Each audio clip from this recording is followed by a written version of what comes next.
माझा विषय आहे राष्ट्रवाद निर्मितीचं साधन इतिहास। तर राष्ट्रवादच्या निर्मितीमध्ये इतिहास कसा सहाय्यभूत ठरू शकतो, पूरक ठरू शकतो, लाभदायक ठरू शकतो, किंवा इतिहासाच्या माध्यमातून राष्ट्रवादाची भावना देशामध्ये कशी जोपासता येऊ शकेल, वृद्धिंगत करता येऊ शकेल, हा एक उपयोजित इतिहासाचं उपयोजन या माध्यमातून कशा पद्धतीनं करता येईल याविषयीचं जे चिंतन केलं, ते चिंतन आजच्या या व्याख्यानाच्या रूपानं, या मनोगताच्या रूपानं मी आपल्यासमोर प्रतिपादन करणार आहे। राष्ट्रवाद म्हणजे काय? सर्वप्रथम आम्हाला राष्ट्रवाद ही संकल्पना समजून घ्यावी लागेल, राष्ट्रवादाचा अर्थ समजून घ्यावा लागेल। राष्ट्रवाद ही एक मनोअवस्था आहे, मनस्थिती आहे, ती काही भौतिक वस्तू नाही। जसं आता हे ट्रायपॉड दिसतंय, आपण सर्व एकमेकाला दिसतो, खुर्ची, टेबल, फळा, ह्या सर्व दृश्य आणि भौतिक वस्तू आहेत। परंतु राष्ट्रवाद ही अशा प्रकारची दाखवता येणारी दृश्य स्वरूपातील भौतिक वस्तू नाही आहे, तर ती एक मनाची अवस्था आहे, मनस्थिती आहे, मनोअवस्था आहे, भावना आहे। काय राष्ट्रवाद म्हणजे काय? मग भावना आहे, मनोअवस्था आहे, परंतु राष्ट्रवाद म्हणजे काय? तर राष्ट्रवाद ही भावना लक्षात घेण्यापूर्वी त्या दिवशी बरंचसं चिंतन गंगाधर देशमुख सरांच्या व्याख्यानातून झालेलं आहे। त्याच्यापूर्वी आपल्याला 2-3 संकल्पना इथं लक्षात घ्याव्या लागतील। त्या म्हणजे एक राज्य, एक देश आणि राष्ट्र, ह्या 3 वेगवेगळ्या संकल्पना आहेत। 3 वेगवेगळ्या संकल्पनांचा अर्थ समजून घेतल्यानंतर आम्हाला राष्ट्रवाद काय आहे हे लक्षात येईल चांगल्या पद्धतीनं। राज्यशास्त्रामध्ये राज्य ही संकल्पना आहे, देश ही संकल्पना आहे, राष्ट्र ही संकल्पना आहे। राज्य म्हणजे काय? राज्यशास्त्रामध्ये सांगितलं जातं की राज्याचे 4 घटक आहेत। राज्य हे 4 घटकांनी मिळून बनतं। त्याच्यामध्ये म्हणजे विशिष्ट भूप्रदेशावर वास्तव्य करून असलेली लोकसंख्या, सार्वभौम असलेली लोकसंख्या, जिथं एक संघटित अशा प्रकारचं सरकार आहे, याला राज्य म्हणतात राज्यशास्त्राच्या भाषेमध्ये, राज्यशास्त्राच्या याच्यामध्ये। म्हणजेच या राज्याच्या निर्मितीला 4 घटक कारणीभूत आहेत किंवा 4 घटकांनी मिळून राज्य बनत असतं। त्याच्यामध्ये पहिला आहे निश्चित अशा प्रकारचा भूप्रदेश आहे, दुसरा आहे विशिष्ट अशा प्रकारची लोकसंख्या आहे, तिसरा आहे संघटित अशा प्रकारचं सरकार किंवा शासन यंत्रणा, आणि चौथं आहे ते म्हणजे सार्वभौमत्व, म्हणजे कुठल्याही परकीयांचं वर्चस्व नसणे, सार्वभौमत्व। म्हणजे ह्या 4 घटकांनी मिळून राज्य बनतं। मग राज्य आणि मग देश, देश म्हणजे काय? मग देश म्हणजे दुसरं तिसरं काही नसून आपण सर्वसाधारणपणे राष्ट्र आणि देश या दोन्ही संकल्पना समान अर्थानं वापरतो, परंतु त्याच्यामध्ये भेद आहे, फरक आहे, बराचसा फरक आहे। बोली भाषेमध्ये आपण एकाच अर्थानं या दोन्ही संकल्पना वापरतो, परंतु त्याच्यातला भेद असा आहे की देश म्हणजे एक भौगोलिक क्षेत्रफळ आहे। थोडा आपला देश, आपला भारत देश जेव्हा असं आपण म्हणतो, तेव्हा भारत देशाचा थोडासा नकाशा आपल्या दृष्टीसमोर आणा, आपल्या डोळ्यासमोर भारत देशाचा नकाशा समोर आणा। पूर्वेला इकडं आसामचं टोक, नागालँडचं टोक, पश्चिमेला इकडं गुजरातचं टोक किंवा आपल्या महाराष्ट्र पश्चिमेकडचे तो विचार केला तर, दक्षिणेला खाली तामिळनाडू, कन्याकुमारीपर्यंतचा प्रदेश, आणि उत्तरेकडवर म्हणजे जम्मू काश्मीर, हिमालय पर्वत, ही जी भौगोलिक सीमा आहे, हे जे भौगोलिक आपल्या भारताचा नकाशा जो आहे, हे जे भौगोलिक क्षेत्रफळ आहे, त्या भौगोलिक क्षेत्रफळाला देश असं म्हटलं जातं, राष्ट्र नाही। याला देश असं म्हटलं जातं, भौगोलिक क्षेत्रफळाला या देश म्हटलं जातं। मग राष्ट्र ही त्याच्यापेक्षा वरच्या स्तरावरची आणि अधिक व्यापक स्तरावरची भावना आहे। या राज्यामध्ये किंवा देशामध्ये असलेल्या लोकसंख्येमध्ये, इथल्या जनतेमध्ये, नागरिकांमध्ये जेव्हा एकात्म भावाची भावना निर्माण होते, सामूहिकतेची भावना निर्माण होते, ऐक्यभाव निर्माण होतो, एकात्मभाव निर्माण होतो, तेव्हा त्या देशामध्ये राष्ट्र उदयाला आलेलं असतं. म्हणजेच आम्ही सर्व एक आहोत, आपण सर्व एक आहोत, आपण सर्व या भूमीचे नागरिक आहोत, आपला देश आहे, आपण सर्व एकाच मातीतले आहोत. या भावनेचा ज्यावेळी सर्वसामान्यामध्ये नागरिकांमध्ये परिपोष होतो, तेव्हा ती अवस्था म्हणजे राष्ट्रवादाची आहे. म्हणजे राष्ट्रवादाचं सूत्र जर आम्ही लक्षात घेतलं तर राष्ट्रवादाच्या सूत्र, महत्वाचं सूत्र म्हणजे एकात्मभाव आहे, सामूहिकता आहे. एकात्मभाव हा हे राष्ट्रवादाचं सूत्र आहे. आता ही राष्ट्रवाद नेमका केव्हा उदयाला आला? राष्ट्रवाद हा अर्थ जर आम्हाला लक्षात आला असेल तर राष्ट्रवाद नेमका केव्हा उदयाला आला या संबंधी पुनश्च इतिहासामध्ये वादविवाद आहेत. वादविवाद नाहीत अशी एकही घटना, मतमतांतर नाहीत, मतभिन्नता नाही अशी एकही घटना इतिहासामध्ये नाहीये. प्रत्येक घटनेबाबत वादविवाद आहेत, मतमतांतर आहेत. तसंच राष्ट्रवाद आमच्या देशामध्ये केव्हा उदयास आला यासंबंधीही बरीच मतमतांतर आहेत. परंतु आधुनिक स्वरूपाचा जो राष्ट्रवाद म्हटलं जातं तो विशेषतः ब्रिटिशांच्या आगमनानंतर आला असा एक मतप्रवाह आहे. ब्रिटिशांचे साम्राज्य स्थापना झाल्यानंतर, ब्रिटिशांच्या इथं वर्चस्व प्रस्थापित झाल्यानंतर त्यांचं अन्यायी आणि अत्याचारी अशा प्रकारच्या धोरणाच्या विरोधात आम्ही सर्व एकत्र आलो, ऐक्यभाव जोपासला, ब्रिटिशांच्या विरोधात स्वातंत्र्य लढा पुकारला आणि त्यात राष्ट्रवाद दडलेला होता असा एक मतप्रवाह आहे. ब्रिटिशांच्या आगमनानंतरचा राष्ट्रवाद म्हणजे आम्ही सर्व एक आहोत, ब्रिटिश हे परकीय आहेत, ही सत्ता उखडून टाकलं आपलं कर्तव्य आहे, आपले आपापसातले मतभेद विसरून आम्ही एकत्रित येणं गरजेचं आहे. आणि मला माझ्या या भूमीबद्दल, माझ्या देशाबद्दल, माझ्या ह्या राष्ट्राबद्दल वाटणारी आपुलकी असेल, जिव्हाळा असेल, आस्था असेल, सहानुभूती असेल, आदर असेल, या सर्व भावनांचं संकलित रूप म्हणजे राष्ट्रवाद. आणि मग हा एक मतप्रवाह झाला की ब्रिटिशांच्या आगमनानंतर इथं राष्ट्रवाद आला. परंतु अनेक अशी उदाहरणं आहेत की राष्ट्रवाद हा आमच्या देशामध्ये अगदी प्राचीन काळापासून अस्तित्वात होता. म्हणजे कुणी मौर्य राजवटीचे दाखले देतात, कुणी गुप्त राजवटीचे दाखले देतात.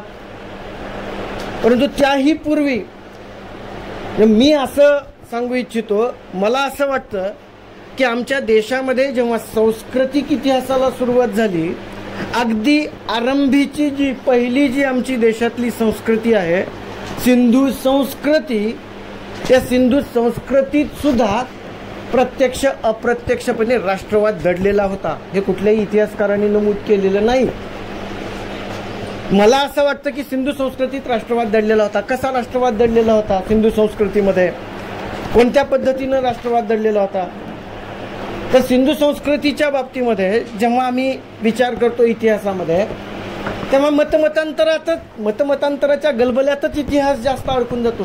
सिंधू संस्कृतीचा शोध केव्हा लागला, म्हणजे सिंधू संस्कृतीचा कालखंड काय, सिंधू संस्कृतीतील सामाजिक परिस्थिती कशी होती, धार्मिक परिस्थिती कशी होती, आर्थिक परिस्थिती कशी होती, राजकीय परिस्थिती कशी होती, या घटकाभोवतीच जास्त थोडंसं फोकस केलं जातं. परंतु त्याच्यातले महत्त्वाचे घटक जे असे आहेत, सिंधू संस्कृतीचा इतिहास शिकवताना किंवा सिंधू संस्कृतीत जे भौतिक साधनं सापडली, आढळून आली, त्याच्या आधारे जे निष्कर्ष इतिहास संशोधकांनी, इतिहासकारांनी काढलेले आहेत ते असे आहेत की सिंधूकालीन समाज हा प्रगत होता, सिंधूकालीन समाज नागरी समाज होता, सिंधूकालीन समाज शांतताप्रिय होता, सिंधूकालीन समाजामध्ये म्हणजे कुठंही रस्त्यावर अतिक्रमण झालेलं दिसत नाही. आता ही सर्व वैशिष्ट्ये काय आहे? ही सर्व वैशिष्ट्ये जर आम्ही लक्षात घेतली, कुठेही रस्त्यावर अतिक्रमण नाहीये, म्हणजे नागरी नियमाचं पालन करत होता, नागरी नियमाचं पालन करणारा समाज.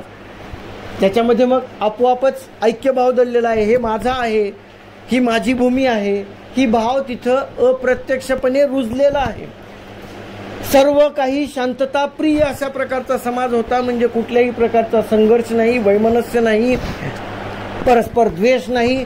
आर्थिक प्रगती चांगल्या प्रमाणात झालेली आहे, कृषी विकास चांगल्या प्रमाणात झालेला आहे, व्यवसाय म्हणजे वृद्धिंगत झालेला आहे. संपन्न अशा प्रकारचा कालखंड आहे. आणि संपन्न अशा प्रकारचा कालखंड केव्हा संपन्नता केव्हा प्रस्थापित होऊ शकते, जेव्हा ह्या सर्व नागरिकांमध्ये एकात्मभाव असतो, आपलेपणा असतो, आपपरभाव म्हणजे आदर असतो परस्पर, आपल्या भूमीविषयी निष्ठा असते, आस्था जिव्हाळा असतो, तेव्हाच ही वैशिष्ट्ये दिसून येतात. आणि म्हणून जर ए बरोबर बी आणि बी बरोबर सी असेल तर ए बरोबर सी असतं. हे साधं लॉजिक आहे, गणित आहे. जर सिंधुकालीन समाज नागरी, शांतताप्रिय, नागरी नियमाचं पालन करणारा असेल तर त्या काळात नक्कीच राष्ट्रवाद हा अशा पद्धतीनं, आम्ही आज ज्याला राष्ट्रवाद म्हणतो ती राष्ट्रवाद संकल्पना कदाचित त्या काळात त्यांना ज्ञात नसेल, परंतु राष्ट्रवादाचं ते एक रूप होतं असं आम्हाला म्हणायला हरकत नाही. त्याच्यानंतर आम्ही जर लक्षात घेतलं, पुढचा टप्पा येतो मौर्य कालखंडाचा. इतिहासामध्ये भारतामध्ये, देशामध्ये सर्वप्रथम एकछत्री अंमल, एक संघ साम्राज्य, भव्य साम्राज्य जर कोणी स्थापन केलं असेल तर ते चंद्रगुप्त मौर्याने, मौर्य सम्राट चंद्रगुप्त मौर्य याने. त्याचा कालखंड इसवी सन पूर्व 322 ते जवळपास 298 असा कालखंड आहे. त्यांनी म्हणजे उत्तरेकडचं हे साम्राज्य आहे. जसं म्हणजे छोट्या छोट्या राजसत्ता आमच्या देशामध्ये होत्या, अस्तित्वात होत्या, या सर्व छोट्या छोट्या राजसत्तांना एकत्रित आणून एक भव्य विशाल अशा प्रकारचं साम्राज्य चंद्रगुप्त मौर्यांनी स्थापन केलं. केवळ साम्राज्यच स्थापन केलं नाही तर साम्राज्यात जनकल्याणाच्या योजना राबवल्या, साम्राज्य वृद्धिंगत करण्यावर भर दिला.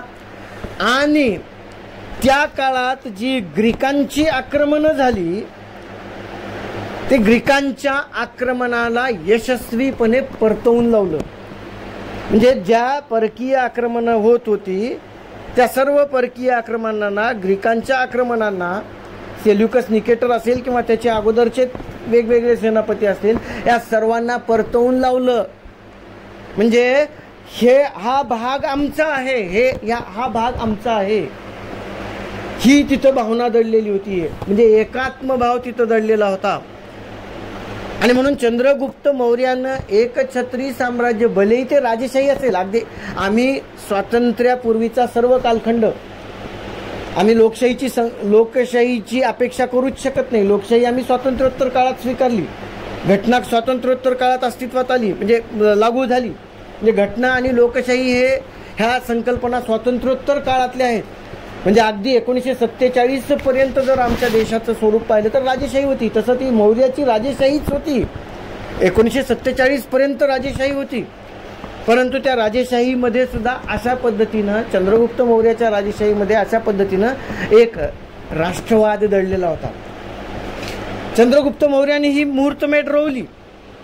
परंतु त्याच्याही पुढे जाऊन त्याचा नातू सम्राट अशोक, ज्या अशोकानं याच्याही पुढे जाऊन केवळ भारतातलाच राष्ट्रवाद नाही तर त्याचा अतिशय लिबरल, व्यापक, उदात्त, वरच्या श्रेणीतला राष्ट्रवाद होता. तो म्हणजे त्यांनी वैश्विक राष्ट्रवादाला वैश्विक स्वरूप दिलं. त्या दिवशीच्या चर्चेमध्ये वसुधैव कुटुंबकम हा जो प्रश्न उपस्थित केलेला होता कोणीतरी चर्चेमध्ये, तर तो वसुधैव कुटुंबकम या स्तरावरचा राष्ट्रवाद, या पातळीवरचा राष्ट्रवाद कोणी निर्माण केला, म्हणजे निर्माण करण्याचा प्रयत्न केला तर सम्राट अशोकाने. की काय केलं त्यांनी? तोही अगोदर हिंसकच होता, प्रचंड म्हणजे साम्राज्य पिपासू, साम्राज्यवादी वृत्तीचा होता. आपल्या सर्वांना माहिती असेल, इतिहास असो किंवा नसो. इसवी सन पूर्व 261 मध्ये जे कलिंगचं युद्ध झालं, त्या कलिंगच्या युद्धामध्ये त्याला विजय मिळाला. परंतु कलिंगच्या युद्धामधली जी अतिशय दारुण अवस्था तिथल्या सर्वसामान्य सैनिकांची, नागरिकांची झालेली त्याने स्वतःच्या डोळ्यांनी पाहिली. तेव्हा त्याचं हृदय परिवर्तन झालं, मतपरिवर्तन झालं आणि साम्राज्यवादाच्या ऐवजी शांततामय मार्गाचा अंगीकार केला. शांतता, प्रेम, सहकार्य, सद्भाव, सौहार्द या प्रकारच्या तत्वावर, या प्रकारच्या मूल्यावर त्याने भर दिला आणि अखिल विश्वातला एक वैश्विक राष्ट्रवाद प्रस्थापित करण्याचा प्रयत्न सम्राट अशोकाने केला. स्वतःच्या मुलाला आणि मुलीला त्यानं सिलोनला पाठवलं. म्हणजे ही ह्या तत्वाचा प्रचार प्रसार करण्यासाठी अनेक प्रचारक, अनेक प्रसारक देशामध्ये विविध भागात तर पाठवले, परंतु देशाच्या बाहेरही, परदेशातही त्यानं हे प्रचारक पाठवले आणि तिथं या पद्धतीचा एक जागतिक स्तरावरचं जी संत परंपरेने दिलेली शिकवण आहे ती त्याच्याही पूर्वी वसुदैव कुटुंबकम सारखी शिकवण म्हणजे जी दिलेली होती ती प्रत्यक्षात अंमलात आणण्याचा प्रयत्न सम्राट अशोकाने इसवी सन पूर्व 3ऱ्या शतकामध्ये केलेला होता. म्हणजे हाही एक प्रकारचा म्हणजे एकात्मभाव. मग तिथं त्याच्याही पेक्षा पुढचा म्हणजे चंद्रगुप्त मौर्यापेक्षाही अधिक वरच्या पातळीवरचा, उच्च स्तरावरचा हा अशा प्रकारचा राष्ट्रवाद होता. त्याच्यानंतर आम्ही जर दाखला द्यायचं झालं तर मध्ययुगीन कालखंडामध्ये म्हणजे प्रत्येक घटनेला दुसरं मत असू शकतं बरं का. मध्ययुगीन कालखंडामध्ये जेव्हा मोगलांचं राज्य स्थापन झालं तर 1526ला बाबर आला, इब्राहिम लोदीचा पाडाव केला, इथं मोगल घराणं प्रस्थापित झालं. शक आले, कुशाण आले, हुन आले, मोगल आले, हे सर्व परकीय म्हणजे आक्रमक आले. इव्हन आर्य सुद्धा परकीय आहेत असाही म्हणणाऱ्याचा एक गट आहे. आर्य इथले आहेत असा म्हणणाऱ्याचा एक गट आहे. आर्य परकीय आहेत असं म्हणणाऱ्याचा गट आहे. समजा परकीय आहेत असं जरी आम्ही ग्राह्य धरलं तर ती आर्य असतील, शक असतील, कुशाण असतील, हुन असतील, इव्हन मोगल असतील, हे सर्व इथल्या भूमीशी समरस झाले. ह्या भूमीलाच त्यांनी आपली भूमी मानलं, समरस झाले, विलीन झाले, तादात्म्य पावले ते. आणि मग सम्राट अकबराने जो प्रयत्न केला दिने इलाहीच्या माध्यमातून, दिने इलाही हा एक पंथ स्थापन केलेला होता.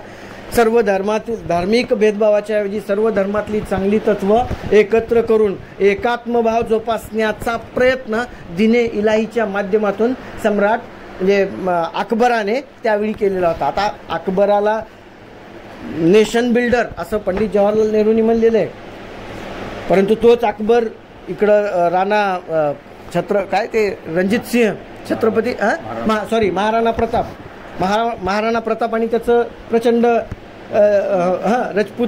राजपूतांशी संघर्ष बराच झालेला आहे. म्हणजे त्याला त्याच्या या वर्तनाच्या मागे, त्याच्या या दिने इलाहीच्या आणि दिने इलाहीच्या माध्यमातून एकात्मभाव जोपासण्याच्या पाठीमागे त्याची म्हणजे वृत्ती थोडी वेगळी होती असंही म्हणतात काही जण. म्हणजे त्या एकात्मभावाच्या भावनेच्या पाठीमागं साम्राज्यवादाचा टच होता, साम्राज्यवादी भूमिका होती. इथं असलेल्या बहुसंख्य हिंदू आणि राजपूतांच्या सहकार्याशिवाय आपल्याला इथं राज्य स्थापन करता येणार नाही, आपलं साम्राज्य इथं प्रस्थापित करता येणार नाही. या भूमिकेतून त्यांना अशा प्रकारचा जोपासला होता, भाव जोपासलेला होता असेही मत आहेत. भलेही असेल त्याचे साम्राज्यवादी दृष्टिकोन असेल, परंतु त्याने ॲटलिस्ट तो दिने इलाहीच्या माध्यमातून प्रयत्न तरी केलेला होता. त्याच्यामुळं त्या काळातही अशा प्रकारचा हा प्रयत्न झालेला होता राष्ट्रवादाच्या निर्मितीचा किंवा राष्ट्रवादाचा असं म्हणायला वाव आहे. त्याच्यानंतर आणखीन एक घटना इतिहासातली की 1761ला जे पानिपतचं युद्ध झालं, इतिहासामध्ये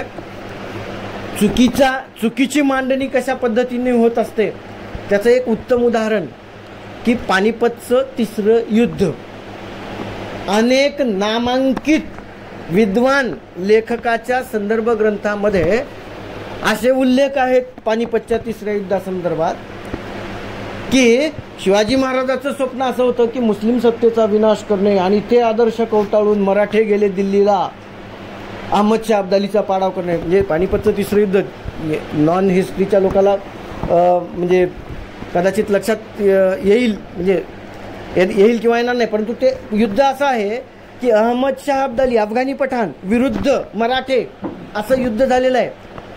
अहमद शाह अब्दाली विरुद्ध मराठे.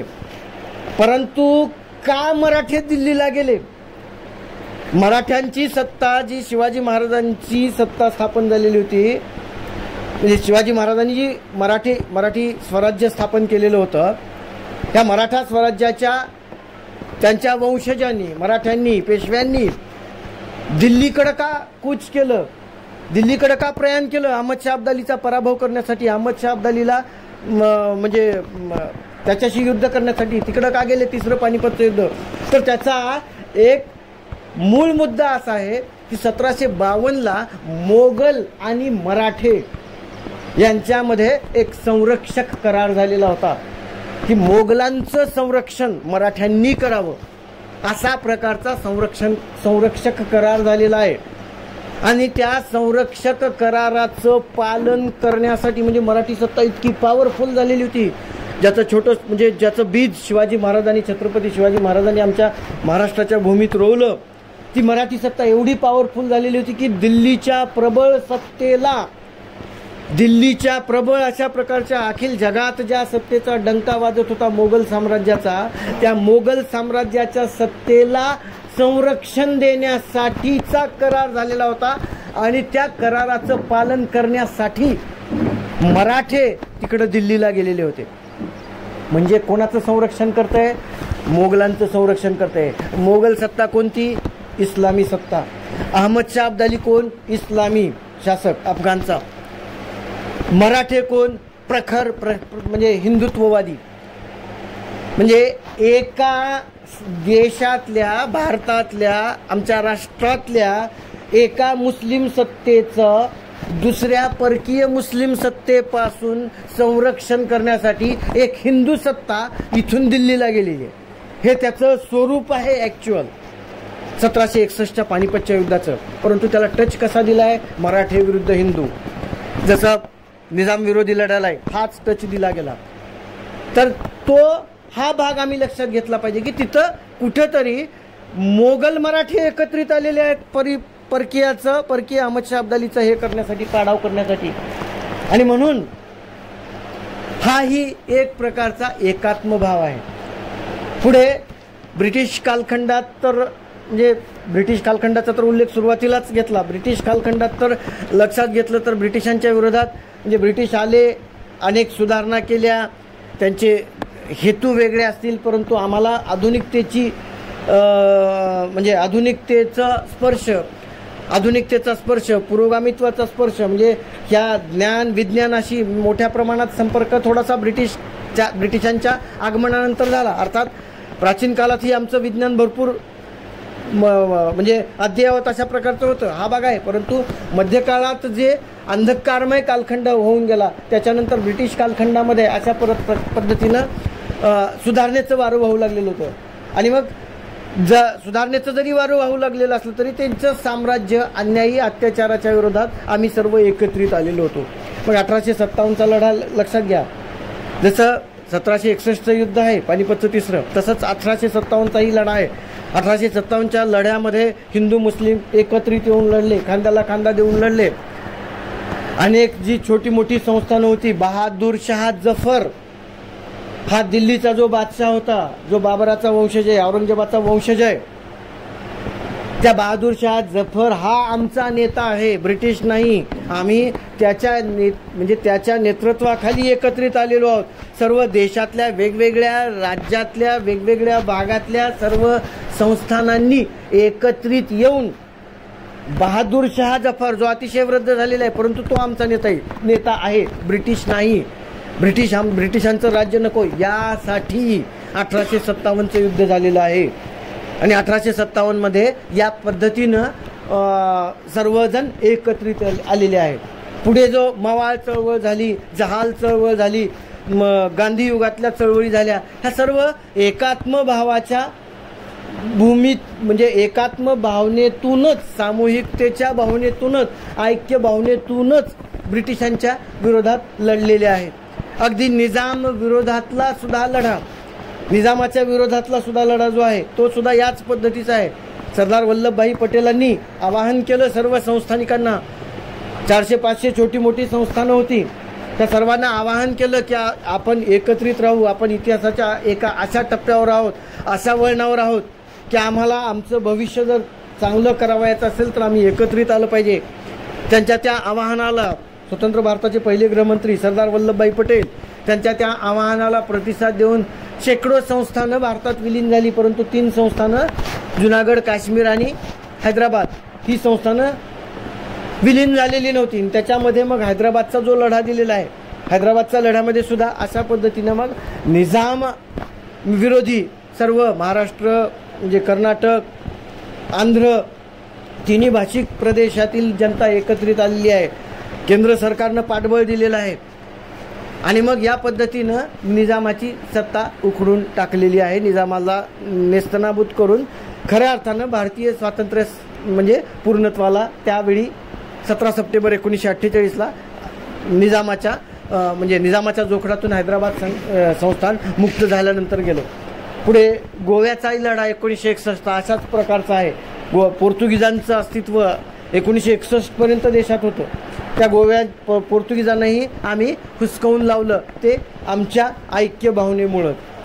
तर या प्रकारच्या राष्ट्रवादाची ही असंख्य उदाहरणं प्राचीन अगदी सिंधू संस्कृतीच्या काळापासून आम्हाला देता येतात. आता अनेक इतिहासकार ब्रिटिशांच्या काळातच राष्ट्रवाद उदयास आला असं म्हणतात. नर फाटक असेल किंवा अनेक असंख्य विद्वानांनी ब्रिटिश कालखंडात राष्ट्रवाद उदयास आला असं म्हटलेलं आहे. परंतु मी सिंधू संस्कृतीमध्ये सुद्धा राष्ट्रवाद कशा पद्धतीचा होता तो शोधण्याचा थोडासा प्रयत्न केलेला आहे. अशा प्रकारचा हा राष्ट्रवाद म्हणजे आता दुसऱ्या टप्प्यात उत्तरार्धाकडे मी जातो थोडक्यात 1-5 मिनिटात, की राष्ट्रवादाचे जे हे राष्ट्रवाद म्हणजे एकात्मभाव हे त्याचं मेन मुख्य धागा, मुख्य सूत्र. आता राष्ट्रवादाचे काही जणांनी प्रकार सांगितलेले आहे. एक धार्मिक राष्ट्रवाद आहे. आता त्याला राष्ट्रवाद म्हणायचं की नाही हा वादविवादाचा विषय असू शकतो. म्हणजे जी विचारसरणी आम्ही मान्य केली, मूल्य जे मान्य केलं, जे तत्वज्ञान स्वीकारलं, सामूहिकतेची भावना हे राष्ट्रवादाचं सूत्र. परंतु त्या सामूहिकतेच्या भावनेचा आधार काय असावा, सामूहिकतेच्या एकात्मतेच्या भावनेचा निकष काय असावा, याविषयी मात्र मतमतांतर वादविवाद असू शकतात. आणि म्हणून धर्म हा घटक असेल, समान धर्मीय एकत्रित येतात, सामूहिक भावना ज्यावेळी निर्माण होते त्यावेळी त्याला धार्मिक राष्ट्रवाद म्हणलेलं आहे. सांस्कृतिक राष्ट्रवाद हाही एक प्रकार आहे. जेव्हा समान संस्कृती एखाद्या राष्ट्रात नांदते, त्या संस्कृतीच्या माध्यमातून एकात्मभाव जोपासला जातो, तेव्हा त्याला सांस्कृतिक राष्ट्रवाद म्हटलेला आहे. वांशिक राष्ट्रवाद आहे. जेव्हा समान वंशाचे लोक एकत्रित येऊन त्यांच्यामध्ये एकात्मभाव निर्माण होतो, तेव्हा त्याला वांशिक राष्ट्रवाद म्हटलेला आहे. याचं म्हणजे उत्तम उदाहरण वांशिक राष्ट्रवादाचं म्हणजे इस्रायल आहे.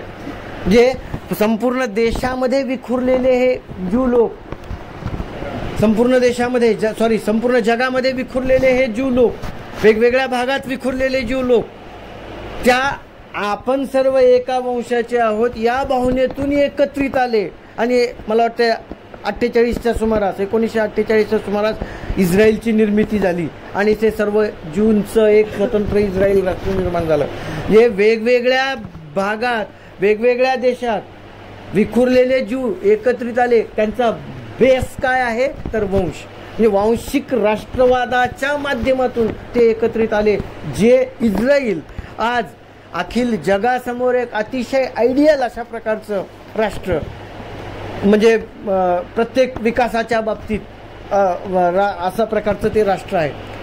तर सांस्कृतिक राष्ट्रवाद आहे, धार्मिक राष्ट्रवाद आहे, सांस्कृतिक राष्ट्रवाद आहे, वांशिक राष्ट्रवाद आहे, नागरी राष्ट्रवाद हाही एक प्रकार आहे. म्हणजे तोच एकात्मतेचा भाव जिथं जोपासला जातो नागरिकांमध्ये, त्याला सिव्हिक्स नॅशनलिझम किंवा नागरी राष्ट्रवाद असं संबोधलेलं आहे. आणि या सर्वांच्या तुलनेत सर्वात वरच्या स्तरावरचा, सर्वात इंटलेक्च्युअल लेवलचा आणि सर्वात आवश्यक असलेला राष्ट्रवाद म्हणजे ज्याची खऱ्या अर्थानं गरज आहे तो म्हणजे संविधाननिष्ठ राष्ट्रवाद. संविधाननिष्ठ म्हणजे आम्ही जे संविधान 26 जानेवारी 1950ला स्वीकारलेलं आहे, जी घटना आम्ही स्वीकारलेली आहे, त्या घटनेतील मूल्यांवर, त्या घटनेतील तत्वांवर निष्ठा असणं आणि त्या अनुषंगानं जे राष्ट्र निर्माण होतं त्याला, म्हणजे तुम्ही कोणत्याही धर्माचे असा, कोणत्याही जातीचे असा, कोणत्याही धर्माचे असा, कोणत्याही वंशाचे असा, कोणताही तुमचं वैयक्तिक जीवन कुठल्याही प्रकारचं तुम्ही हे करत असाल, परंतु तुमची निष्ठा त्या संविधानावर असली पाहिजे. जन्मजात असलेल्या कुठल्याही प्रकारच्या उच्च नीचतेचा, भेदभावाला थारा तिथं असता कामा नये. म्हणजे संविधानानं दिलेली, घटनेनं दिलेली जे आम्हाला मूलभूत अधिकार आहेत, जे आमची मूलभूत कर्तव्य आहेत, जे मूलभूत अधिकार आहेत, त्यांचं आम्ही त्याविषयी जागरूक असणं, अधिकाराविषयी आणि कर्तव्याविषयी सुद्धा जागरूक असणं आणि कर्तव्याचं पालन करणं, तो उच्च कोटीतला राष्ट्रवाद आहे. जी आमची राष्ट्रीय प्रतीकं आहेत त्याविषयी सन्मान बाळगणं, त्याविषयी निष्ठा बाळगणं, त्याविषयी आदर बाळगणं. म्हणून म्हणजे अशा प्रकारचा जो या संविधानातील मूल्यांवर निष्ठा ठेवणारा जो राष्ट्रवाद आहे, तो राष्ट्रवाद उच्च कोटीचा आहे. म्हणजे राष्ट्रवाद म्हणजे केवळ, म्हणजे डॉक्टर बाबासाहेब आंबेडकरांनी जे म्हटल्याप्रमाणे की राष्ट्रवाद म्हणजे केवळ देश आणि देशातील काय भूसंपदा, जमीन, जंगलं, नद्या, पर्वत याच्यावरची निष्ठा म्हणजे तो राष्ट्रवाद नाही. राष्ट्रवाद म्हणजे देशात राहणाऱ्या सर्व नागरिकांवर प्रेम, एकात्मभाव, जनतेवरचं प्रेम, माणसांवरचं प्रेम, माणुसकी, मानवता, मूल्य, या मूल्यावरची निष्ठा म्हणजे राष्ट्रवाद. इथं आमच्या इथं असे म्हणजे साधं कर्नाटकमध्ये ते हिजाब प्रकरण घडलं. हिजाब प्रकरणावरून किती गोंधळ झाला, वंदे मातरम या गीतावरून किती गोंधळ होतो. म्हणजे देशात सर्वात मोठी समस्या जर कोणती असेल तर आमच्या देशामध्ये राष्ट्रवादाचाच अभाव आहे, म्हणजे राष्ट्रवादी भावनेचा अभाव आहे. म्हणजे तुमची आम्हाला ज्या वरकरणी ज्या समस्या दिसत आहेत, उच्च नीच भेदभाव आहे, अस्पृश्यता आहे, श्रेष्ठत्व कनिष्ठत्व आहे, भूकबळी आहे, कुपोषण आहे, हुंडाबळी कमी झालेली आहे. आता वेगवेगळ्या ज्या सामाजिक समस्या आहेत, ज्या समस्या आहेत, त्या समस्याचं मूळ आमच्यामध्ये राष्ट्रवाद हा भिनलेलाच नाहीये. राष्ट्रवादाच्या भावनेच्या अभावी अशा प्रकारच्या समस्या निर्माण होतात. मग वंदे मातरम गीताचं असेल, हिजाब प्रकरण असेल, वेगवेगळी प्रकरणं जी उद्भवतात. आणि साधं आजकाल एखादा शब्द पुरेसा आहे द्वेषाची भावना पेटवायला, एखादा शब्द पुरेसा आहे, एखादं चित्र पुरेसं आहे, एखादी भाषा पुरेशी आहे, त्याच्या माध्यमातून संपूर्ण समाजाला वेठीस धरण्याचं काम कसं चालू राहतं हे आम्ही पाहतो आहोत उघड्या डोळ्यांनी. तर मला असं वाटतं आमची सर्वांची ही भूमिका आहे. आम्ही सर्व या शिक्षण क्षेत्रातले ज्या नव्या पिढीवर संस्कार करणारी आम्ही मंडळी आहोत, त्या पिढीवर आम्ही हे राष्ट्रवादाचं बीजारोपण, एकात्मतेच्या भावनेचं बीजारोपण अगदी बालपणापासून रुजवलं पाहिजे. आमचा उद्देश त्या परीक्षेपुरता मर्यादित असता कामाच नाही. सिंधू संस्कृती म्हटलं की झालं, म्हणजे आर्थिक परिस्थिती, धार्मिक परिस्थिती, राजकीय परिस्थिती झाले, वैशिष्ट्ये संपली. अरे सिंधू संस्कृतीला समाज किती तत्वाचं पालन करणारा होता हे आम्ही त्या विद्यार्थ्यांवर रुजवलं पाहिजे. अशा म्हणजे हे एक उदाहरण झालं. आमची सर्वांची ही सामूहिक जबाबदारी आहे की आम्ही स्वतः त्या राष्ट्रवादी भावनेचं परिपोष करणे आणि ते संस्कार आम्ही आमच्या विद्यार्थ्यांवर रुजवण्याचा प्रयत्न करणे. परंतु अतिशय दुर्दैवाची बाब अशी आहे, आज मोठ्या मोठ्या थोर पुरुषांच्या, महापुरुषांच्या ज्या जयंत्या आहेत, त्या जयंत्या वास्तविक पाहता जयंत्या न राहता विशिष्ट म्हणजे त्या जातीचं शक्ती प्रदर्शन करण्याचं माध्यम बनले आहेत की काय असं वाटावं, अशी अतिशय दारुण परिस्थिती आज निर्माण झालेली आहे. म्हणजे ज्या महापुरुषांना ऐक्यभाव अभिप्रेत आहे, समाज सुधारणा अभिप्रेत आहेत, त्या महापुरुषांनाच आम्ही जातीत बंदिस्त करून टाकलं. वेगवेगळ्या महापुरुषांनाच जातीत बंदिस्त करून टाकलं. शिवाजी महाराज म्हटलं की मराठ्यांचे नेते, बाबासाहेब आंबेडकर म्हणलं की दलितांचे आयकॉन, सावरकर टिळक म्हणलं की ब्राह्मणांचे नेते, अहिल्याबाई होळकर म्हटलं की त्या धनगराचे नेते, बरोबर. बसवेश्वर म्हटलं की आले सर्व लिंगायत.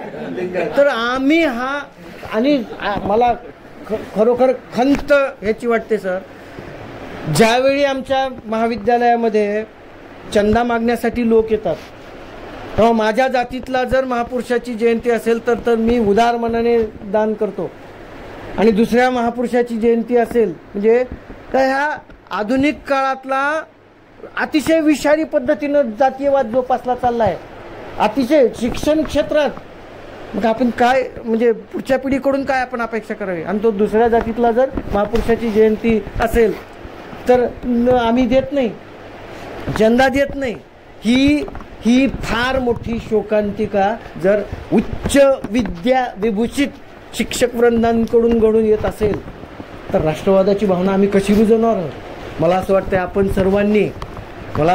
सर्वांनी ह्या सर्वांच्या पलीकडे जाऊन जे राष्ट्रपुरुषांना महापुरुषांना अभिप्रेत होतं, जे समाजात ऐक्य अभिप्रेत होतं, ऐक्यभाव अभिप्रेत होता, देशाचा विकास अभिप्रेत होता, मतमतांतर असू शकतात, निकष काय असावा त्याच्याबद्दल आत्ताच सांगितल्याप्रमाणे की त्याच्यामध्ये वादविवाद असू शकतात, परंतु एकात्मतेची भावना ही आम्ही निर्माण करण्यावर भर दिला पाहिजे. ते आमचं कर्तव्य आहे आणि त्या कर्तव्यात आपण सर्वजण त्या कर्तव्यामध्ये आपण कसूर ठेवणार नाही. आपण सर्व त्या कर्तव्याचं पालन करू, एवढंच मी या ठिकाणी माझं मत व्यक्त करतो. आणि मला जे काही ज्या पद्धतीनं समजलं, ज्या पद्धतीनं आकलन झालं, माझ्या आकलनामध्ये राष्ट्रवाद या संकल्पनेसंदर्भातल्या माझ्या आकलनामध्ये त्रुटी उणिवा असू शकतात, परंतु मला जे आकलन झालं, मला जे वाटलं तो राष्ट्रवादाचं स्वरूप हे या पद्धतीनं मी माझ्या बौद्धिक क्षमतेप्रमाणे, मर्यादित बौद्धिक क्षमतेप्रमाणे आपल्यासमोर प्रतिपादन केलेलं आहे. बामणे सर, कोणाची इच्छा होती की नाही माहीत नाही, परंतु तुम्ही म्हटल्यामुळं मला थोडंसं ते हे मिळालं, त्याबद्दल मी आभारी आहे संयोजन समितीचा. आणि धन्यवाद. धन्यवाद.